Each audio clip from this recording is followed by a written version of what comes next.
David Muir, ABC's World News Tonight, America's most watched newscast. Now streaming same day with all the breaking news of the day on Disney Plus. Most watched, most trusted. Now on Disney Plus every night. Breaking news tonight, tornado warnings and watches in the Northeast. Moments ago, a possible tornado in Pennsylvania. Rain pouring into New York's Penn Station, up to 5 inches possible. Severe storms from Washington, D.C. to Philadelphia to New York. Lee Goldberg timing it all out. Also breaking, chilling new video showing the deadly collision involving a police helicopter blindsided by a small plane. One trooper pulling another out of the wreckage, and what we've just learned. Tonight, the FBI says it foiled a terror plot targeting the New York State Capitol in Albany. A 35-year-old woman allegedly wanted to bomb the building, killing as many lawmakers as possible. Tonight, amid reports of deteriorating conditions on board, the USS Abraham Lincoln is finally heading home following its record-long deployment. It comes as President Trump threatens Iran with what he's calling economic D-Day. The bombshell decision rocking the UK, Prince Harry and Meghan Markle making their surprise return. What's behind their sudden move? Developing tonight, the DEA joining the investigation into the sudden death of actress Hayden Panettiere. New details on the suspect seen wearing a chilling mask, stalking men and women in the Northeast. Who's behind the mask and what authorities are saying tonight? The FBI searching the home of disgraced former Democratic Congressman Eric Swallwell, seizing his electronic devices. Disturbing video allegedly showing a mailman attacking a peacock. 2 fishermen rescued after spending 5 days adrift in a large cooler. And America Strong tonight, the 5-year-old dog falling 120 feet down the side of a cliff and the daring rescue to save him. From ABC News World Headquarters in New York, this is World News Tonight with David Muir. Good evening, I'm Whit Johnson in for David tonight. We begin with breaking news. Tornado warnings and watches across the Northeast at this hour. Moments ago, a possible tornado reported in Columbia, Pennsylvania. Here in New York City, rain pouring into a very busy Penn Station. And heavy rain coming down in the Baltimore area, snarling the commute home. We're tracking severe storms throughout the region, tornado and flood watches from Washington, D.C. to Philadelphia to New York. Hundreds of flights already canceled. ABC's senior meteorologist Lee Goldberg leads us off with the images coming in. Tonight, powerful storms targeting the I-95 corridor from D.C. to New York to Philly. Rain pouring into Penn Station. This funnel cloud spotted churning outside Lancaster, Pennsylvania. Our Philly station, WPVI, tracking tornado warnings over Atlantic City and Dover, Delaware, late today. You want to get into the lowest levels of your home and also the interior sections of your homes. This massive waterspout looming over Lake Erie in Sandusky, Ohio.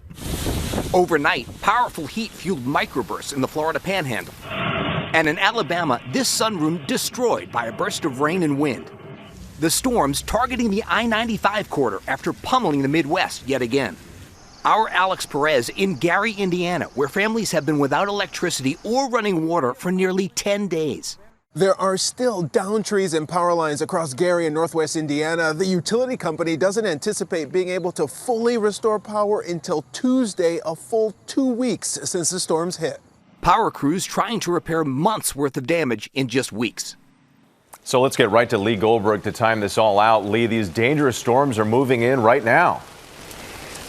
We're under a flash flood warning here in New York City, drenching downpours out here right now. And in fact, there was a large confirmed tornado near Dover, Delaware. You're in the Little Creek area. Take shelter. That storm is still tornado warned. We have tornado watches and severe thunderstorm watches. They're up and down the I-95 corridor, damaging winds of 75 miles an hour. This goes from New York City all the way to eastern North Carolina. This flash flood threat, this is the second highest level for flooding, upwards of 3 inches an hour, potentially more than a half foot of rain in some places. We're timing this out. The worst is now through the early evening hours. Straight line winds and heavy downpours. It'll start to push offshore later tonight. Lingering downpours Long Island and southeastern New England. We get a break tomorrow, but unfortunately, it's an unsettled weekend and the rain only getting harder here in New York. Whit? Yep, it's all just getting started. Okay, Lee, we appreciate it.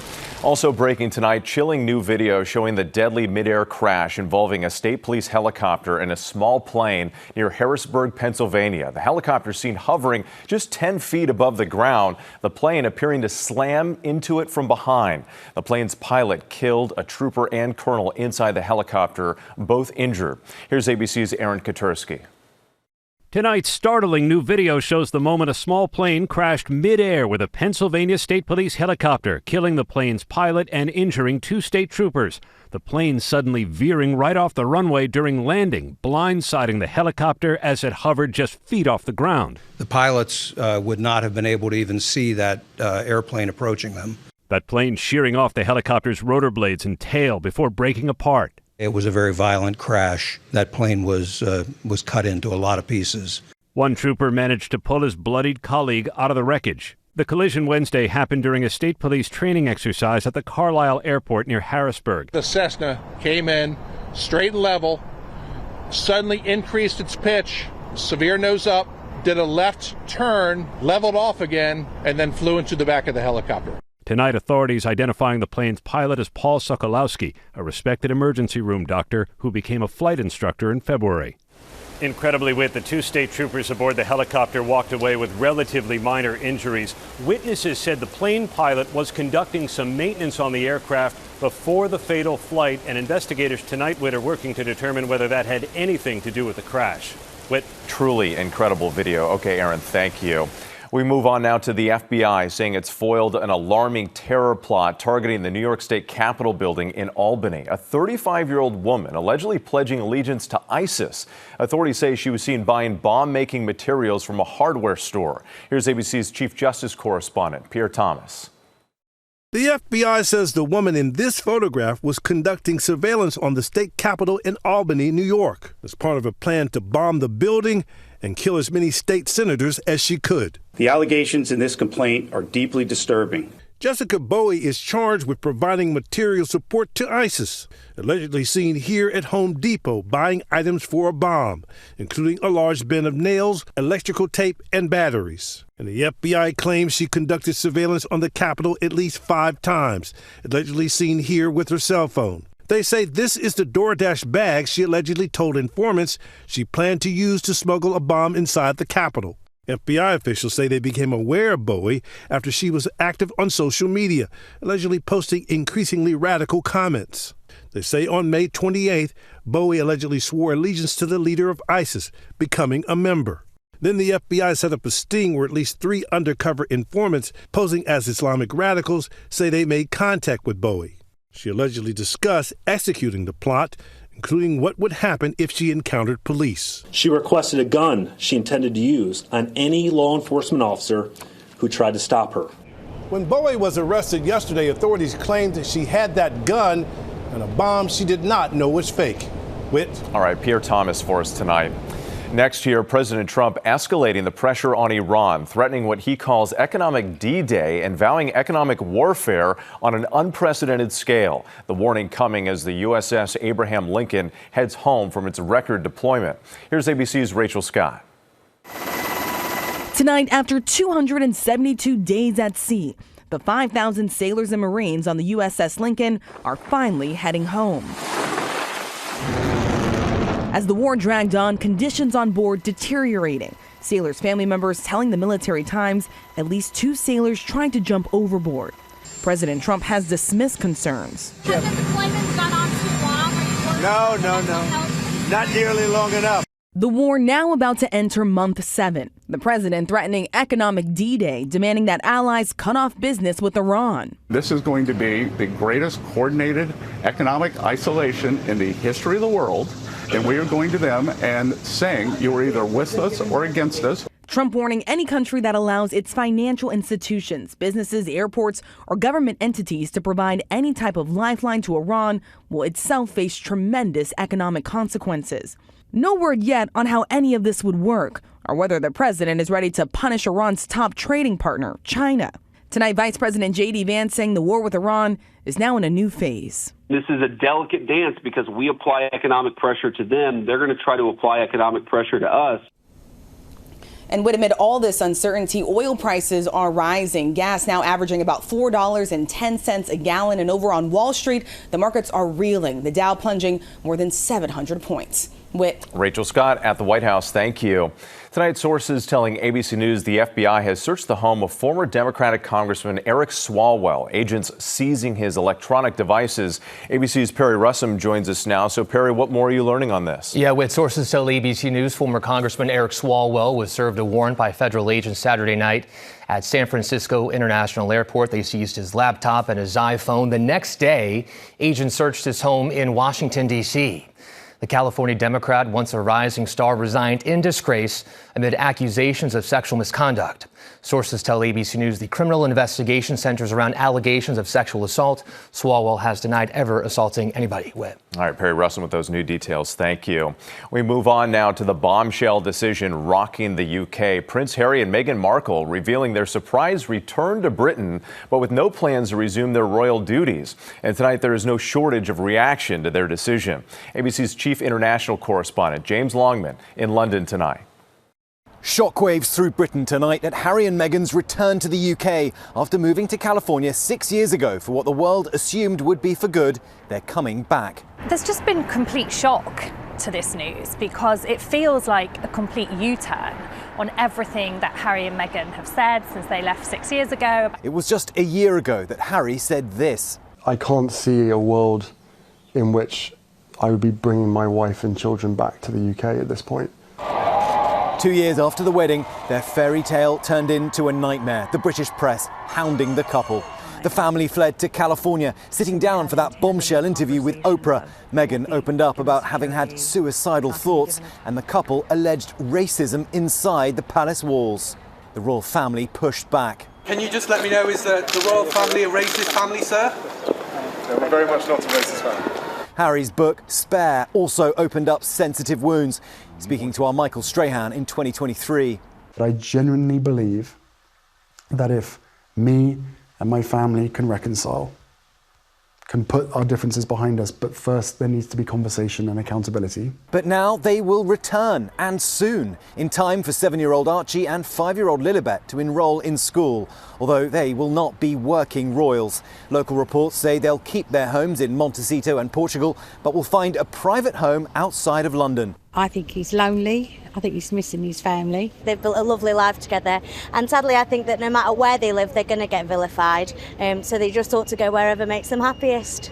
Harry has long argued that the British government should pay for his family's security. The government says they only pay for the security of working royals, and so tonight it is still an open question whether that can be resolved, even if they come back to live in the United Kingdom.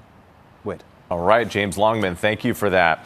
Tonight, sources tell ABC News the DEA is joining the investigation into the death of actress Hayden Panettiere.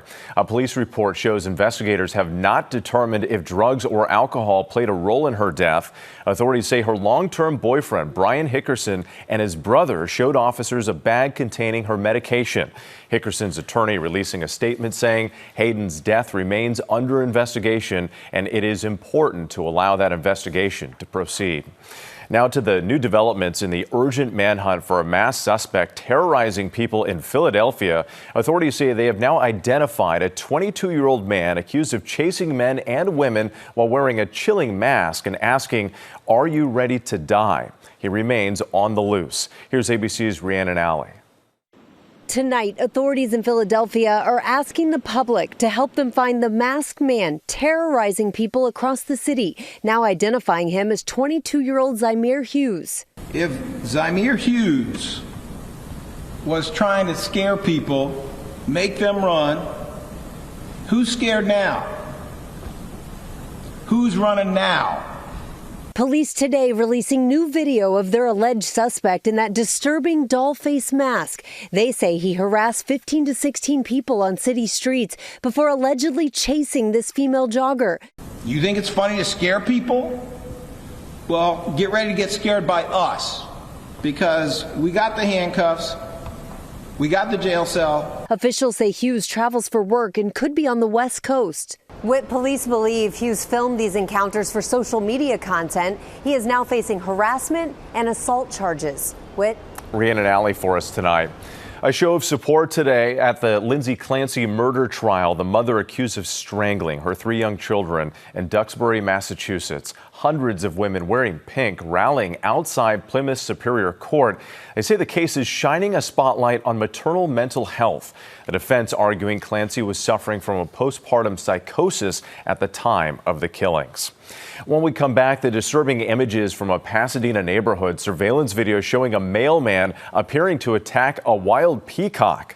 2 fishermen lost at sea for 5 days. How they survived inside a cooler. A suspect leads police on a wild dirt bike chase through L.A. How it ended. And the family dog stuck on a cliff. The daring rescue to bring him to safety. Next tonight, disturbing video shows a mailman appearing to attack a wild peacock in a Pasadena neighborhood. Security video appears to show the mailman throwing liquid on the bird and then an object at him. The white peacock was taken to a local shelter and is expected to recover. The video is edited and you don't see the entire incident. The birds are known to roam freely in the neighborhood and can be aggressive. The Postal Service says it's investigating. 2 fishermen are back on dry land after spending 5 days stranded at sea. They survived by climbing inside a large cooler and hanging on as they drifted in the Pacific. The Mexican Navy rescuing the men after an aircraft spotted them. Both men said to be in stable condition. When we come back, the dramatic police chase in L.A., a man on a dirt bike evading officers, and the family dog stranded on a cliff, the daring rescue. To the index now, a dirt bike rider leading police on a chase through Los Angeles. Officers appearing to corner him in a gas station, but he gets away with the hose still attached. He's then spotted in a park grabbing gasoline that apparently had been left behind. Police tracking him all the way. After about an hour, the suspect reportedly falling off the bike and attempting to hide in a trash can. He was eventually taken into custody. The FDA upgrading a recall of frozen blueberries to its highest risk level over potential E. coli contamination. The voluntary recall involves 4 varieties of Greenwise organic blueberries and mixed berries sold at Publix grocery stores across the country in 10 and 48-ounce bags. More on our website. Still ahead, the family dog that fell more than 100 feet down a cliff and the incredible effort to save him. Finally tonight, America Strong, the family that wouldn't give up on their missing dog and the dramatic rescue. Tonight, just outside Nashville, Tennessee, a brave, remarkable rescue hundreds of feet down the side of a cliff to save a family dog trapped and in desperate need. The dog, 5-year-old Carl, an Italian breed, had been swimming in a creek and playing with other dogs before going missing. Carl's owner, along with friends and neighbors, all began looking for Carl as night fell. Searching for hours, not giving up, and incredibly, the next morning, a breakthrough. A neighbor using a drone spotting Carl on the edge of a steep cliff more than 100 feet down. There he is, looking over the edge, the rock barely bigger than him. 2 local firefighters rappelling down the steep cliff, slowly and carefully making their way down to Carl in harnesses. Gently approaching the dog, not to frighten him. Reaching out for his collar and getting a grip. That firefighter picking him up, placing him into a duffel bag. Carl's head peeking out. He's okay. The firefighters zip him up and carry him back up the cliff to safety. And look how far down they are. After 17 hours, Carl back in his family's arms, and that owner overjoyed. There he is, holding Carl, the team of firefighters and first responders surrounding them. Tonight, Carl back home and doing well, with a message of thanks to the brave team who saved him. This is Carl right here. Carl's doing great. All the first responders that came in to assist in getting Carl out. It was really a bad situation. Thank you, guys. Amazing what those rescuers can do. Thanks so much for watching tonight. I'm Wade Johnson in New York. Have a great night. David Muir, the most trusted, most watched newscast in America. And now, ABC's World News Tonight has won the Emmy for Best Live News Program for the 4th year in a row.